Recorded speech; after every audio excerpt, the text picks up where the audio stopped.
Évangile de Jésus-Christ selon saint Jean. Au commencement était le Verbe, et le Verbe était auprès de Dieu, et le Verbe était Dieu. Il était au commencement auprès de Dieu. C'est par lui que tout est venu à l'existence, et rien de ce qui s'est fait ne s'est fait sans lui. En lui était la vie, et la vie était la lumière des hommes.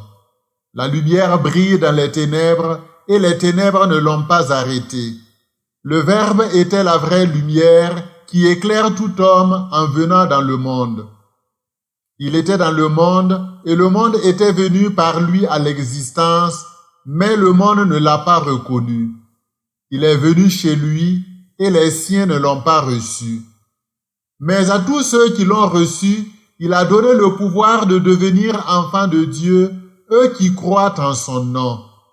Ils ne sont pas nés du sang, ni d'une volonté charnelle, ni d'une volonté d'homme. Ils sont nés de Dieu. Et le Verbe s'est fait chair, il a habité parmi nous, et nous avons vu sa gloire, la gloire qu'il tient de son Père, comme Fils unique, plein de grâce et de vérité. Dans l'évangile du jour de Noël, nous sommes appelés à contempler un mystère insondable à travers le prologue de l'évangile selon saint Jean, Jean 1, 1 à 18. Dieu nous révèle le cœur de son plan d'amour, le mystère du Verbe incarné. Dès les premiers mots, au commencement était le Verbe, Jean 1, 1, l'évangéliste nous transporte dans l'éternité de Dieu avant même la création du monde.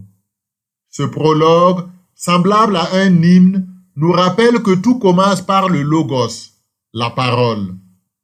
Cette parole est Dieu, pleinement divine, tout en étant en relation avec le Père. Elle est créatrice. Tout fut par elle, et sans elle rien ne fut.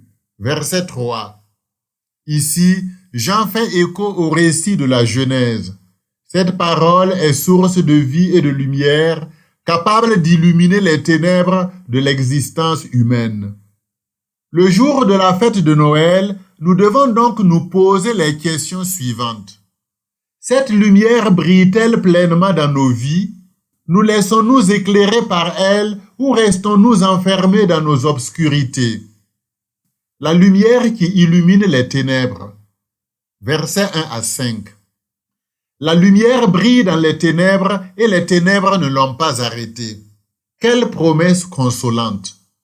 Dans un monde souvent marqué par la violence, l'injustice et le doute, cette parole nous assure que la lumière de Dieu ne peut être éteinte.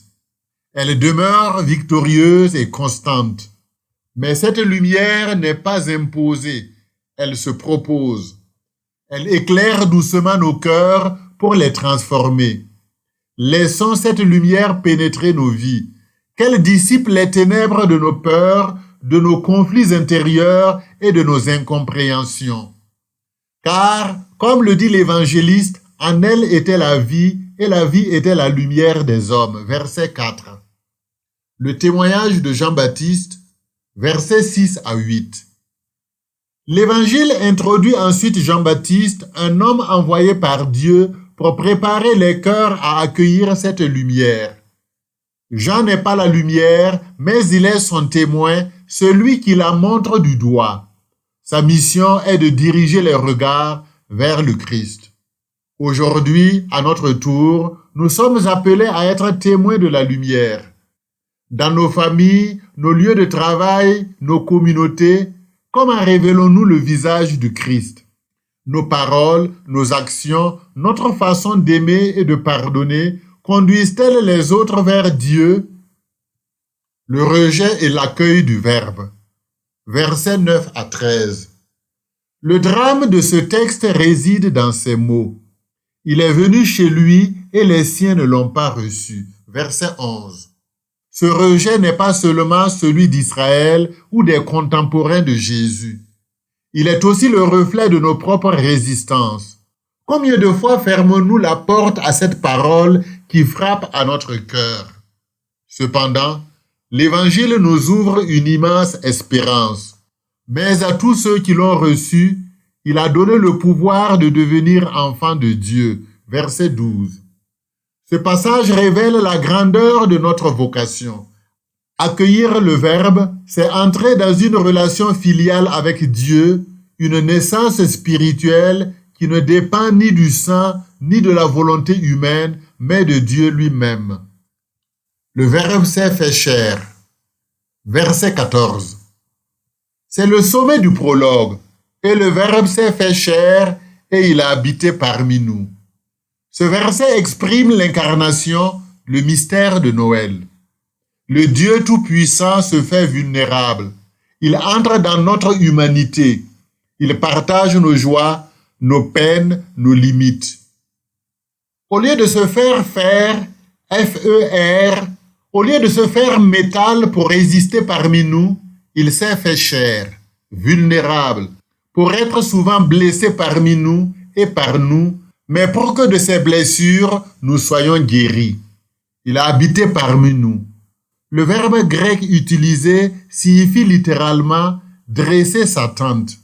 Cette image rappelle la présence de Dieu dans la tente de la rencontre, au milieu de son peuple dans le désert. Aujourd'hui, par Jésus, Dieu ne se contente pas d'être proche, il devient l'un de nous.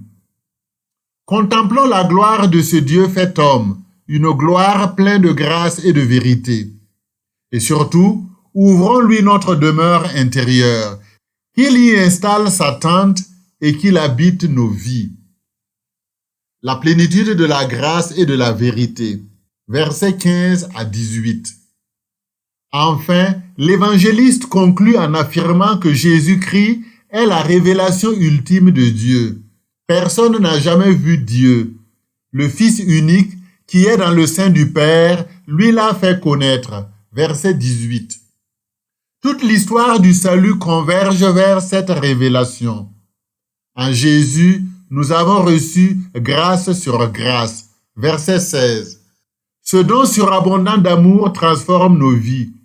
Il nous invite à devenir à notre tour des instruments de grâce pour les autres. En conclusion, Noël est bien plus qu'un simple anniversaire, bien plus qu'une fête de fin d'année dont les dépenses matérielles étouffent l'essentiel. C'est une invitation à accueillir le Christ, lumière du monde, dans les ténèbres de nos vies. Ouvrons nos cœurs à cette lumière qui guérit, réconcilie et renouvelle. Devenons des témoins ardents de cette lumière pour qu'à travers nous, elle illumine le monde entier. Le Verbe s'est fait chair pour que nous vivions pleinement en enfants de Dieu et découvrions la dignité de tout être humain. Laissons cette vérité transformer nos vies et rayonner autour de nous.